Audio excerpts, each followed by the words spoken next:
I'm suiting up in full protective gear to join Charles Chick Lawson in a trip up to his attic. The reason for caution is clear. The dust up here is radioactive. Dr. Michael Ketterer, a renowned environmental radioactive expert, confirmed that in his Arizona lab. After analyzing wipes Lawson used to collect dust, Dr. Ketterer issued this report on June 21st, writing, "The dust samples from Lawson's home contain enriched uranium. Adding some samples contain 2 to 3% enriched 235 uranium, approaching the grades of material used in U.S. light water reactors." In a Zoom interview with me, Dr. Ketterer confirmed his findings. It's most definitely strongly enriched. How long have you been here?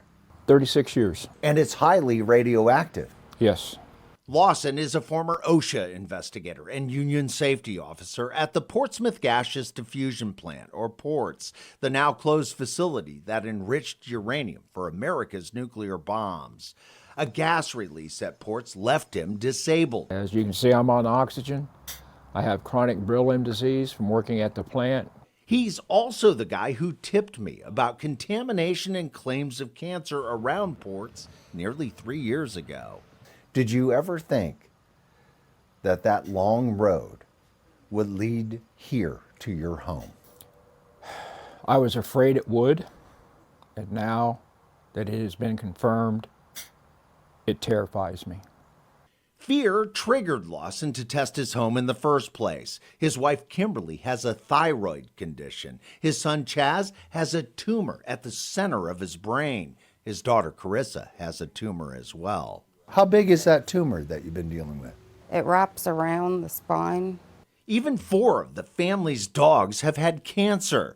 Now, dust in Lawson's attic is confirmed to be riddled with radioactive contamination. Does this explain the problems with your family? I believe it does. Just as startling, Dr. Ketterer concluded in his report, the source of this enriched uranium is beyond question the PORTS facility. Even though Lawson's home is 10 miles from the plant, 4 miles beyond the radius, the U.S. Department of Energy is testing for possible contamination around PORTS. To be absolutely sure of his findings, Dr. Ketterer sent us back to the attic, which is why we're up here, vacuuming as much dust, debris, and dirt as we could find. We got a bag full. After analyzing this latest batch, Dr. Ketterer delivered this report on October 18th, concluding the levels of uranium, including enriched 235 uranium in Lawson's attic, are nearly 3.5 times higher than what should be there. The concentration of enriched uranium in Lawson's attic is even higher than the amount that closed Zons Corner Middle School, which is 2.5 times closer to PORTS. So it's more dangerous. It's more dangerous uranium by virtue of its isotope composition. Dr. Ketterer also found neptunium-237, a radioactive byproduct of nuclear reactors tied to processing at PORTS. Neptunium was also picked up in 2017 by this air monitor across the street from that now closed middle school. Dr. Ketterer says it's clear the neptunium and enriched uranium came from only one source. It absolutely spells that contamination came from Portsmouth. Radioactive contamination that he says is a real threat. They're alpha-emitting isotopes. You don't want to breathe them in. But the Lawsons have been breathing and living in this home for decades. Are you scared? Yes, I'm terribly scared. And because he lives so far away from PORTS, Lawson says others should be worried too. I believe this whole area is radioactive. The Portsmouth Gaseous Diffusion Plant, or PORTS, was a massive fixture on America's front lines. In the production of uranium-235 for military use. For nearly 5 decades, PORTS processed uranium, critical to making America's nuclear bombs and fueling its nuclear navy. Now closed and partially dismantled, Ports is ground zero for claims of radioactive contamination. I mean, the risk is here. In nearby communities, now riddled with rare cancers We've got, alarming cancer rates. that are killing children. That was my best friend, and my son. The U.S. Department of Energy, or DOE, which oversees Ports, insists radiation around the plant is at safe levels. But some radioactive particles in the air here are not uranium that you'd expect to find, but something much more deadly. The chemical and radiological toxicity associated with plutonium is many, many times worse than uranium. In this 2019 report, Dr. Michael Ketterer at Northern Arizona University announced he found plutonium isotopes in sediment and dust around the plant. And in 2017 and 2018, this DOE air monitor, 3.5 miles from Ports, picked up Neptunium-237 and Americium-241, both byproducts of plutonium. But Ports processed uranium. So where did those plutonium and plutonium-related particles come from? After nearly 2 years of digging through these government documents, I uncovered a surprising but likely source: Russia. Russian-based fallout, it's in the community. Jeff Walburn was a top-level anti-terrorism responder and security inspector at Ports for 3 decades. It was the worst of the worst. To understand how Russian radioactive material ended up here, we have to rewind the clock back to November 9th, 1989. That's when the Berlin Wall fell and the Soviet Union collapsed. As the world celebrated the end of the Cold War, a huge stockpile of Soviet nuclear warheads now threatened to be sold on the black market to dictators around the world.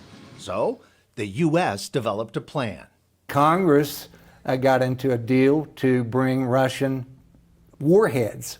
That deal was a program called Swords to Plowshares, or Megatons to Megawatts.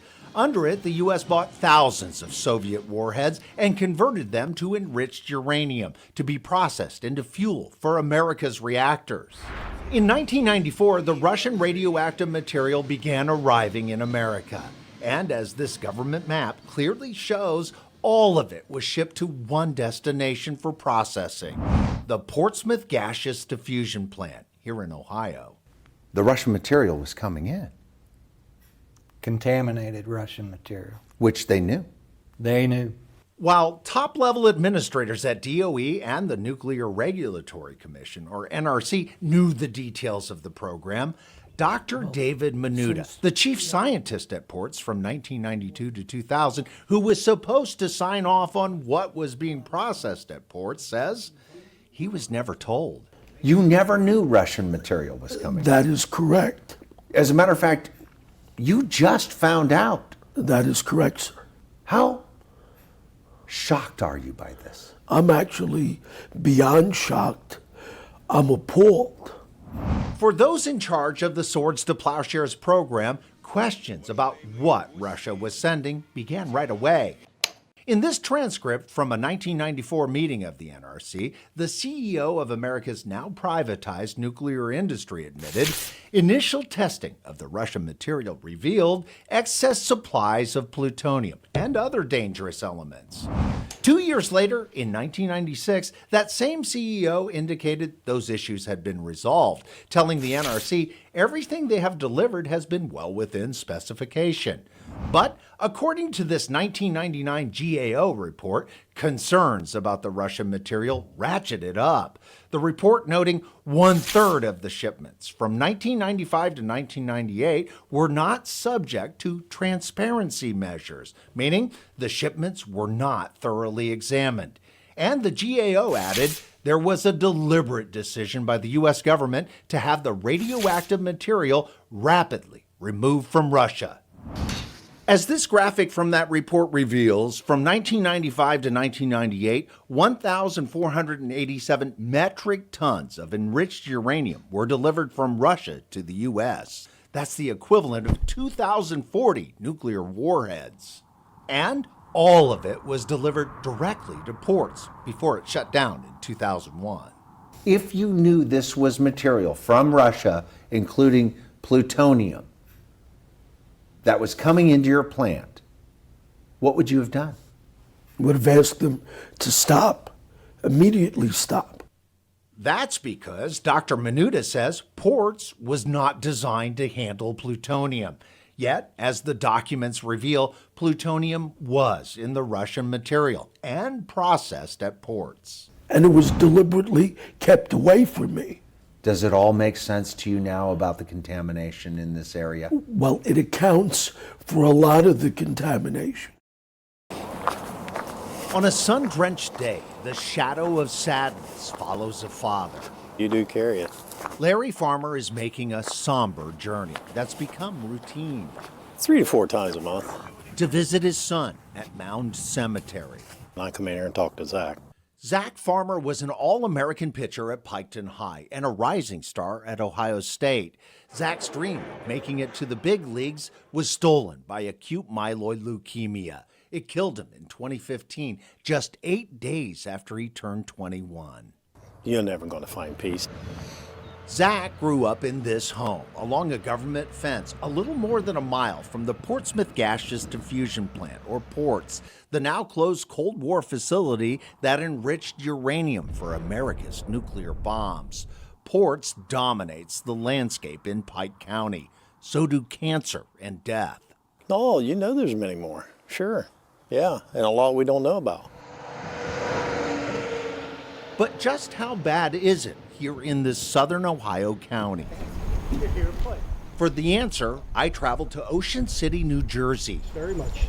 Joseph Mangano, a renowned epidemiologist and executive director of the Radiation and Public Health Project Research Group, got funding from the Ohio Nuclear Free Network to conduct the first comprehensive study of cancer and death in Pike County. Up until you did this, no one did this. No one has looked at this. No. And I got exclusive access to his findings. On his computer, Mangano showed me how he retrieved data from the Centers for Disease Control, or CDC, and the Departments of Health to get a true picture of mortality in Pike County. These are people that actually died. The results published in this report stunned even him. And it is shocking. When ports began operating in the 1950s and 60s, Pike County's death rate from cancer was 12% below the national average. By 2019 to 2020, Mangano discovered the cancer death rate had shot up to 32.8% above the U.S. average. The fact that the change occurred from the 1950s and 60s to now, the period of time when the Portsmouth plant operated, does raise the question, what role did Portsmouth play? Even more stunning, from 2009 to 2020, the cancer death rate in Pike County for people under 75 years old is now 50% higher than the rest of the country. We're talking the top 100 in terms of death rate from cancer. Yes, there are fewer than 100 that have a higher rate than Pike. And most shocking, the overall death rate in Pike County for people 74 years and younger from 2017 to 2020 is 85% higher than the rest of the country. Pike is almost double the death rate. The death rate in Pike County is so high that in pure numbers, it boils down to 2 extra deaths a week. That's alarming. It should be to anybody who is concerned about the health of its residents. The U.S. Department of Energy, or DOE, insists radiation around ports is at safe levels. And Mangano says more study is needed before concluding the plant is directly connected to cancer and death here. But he says ports appears to be an obvious candidate. What else could it be? It's got to be the leading candidate for such a dramatic and abrupt change. Back at the cemetery, Larry Farmer says he's not surprised by new data that proves people are dying at high rates here. You knew it. Yeah. So does everybody else around here. And he says it's equally clear to him what's causing it. The fallout. That's exactly what it is. Yeah, whether it's in the water, in the land, or in the air, That's what you're getting.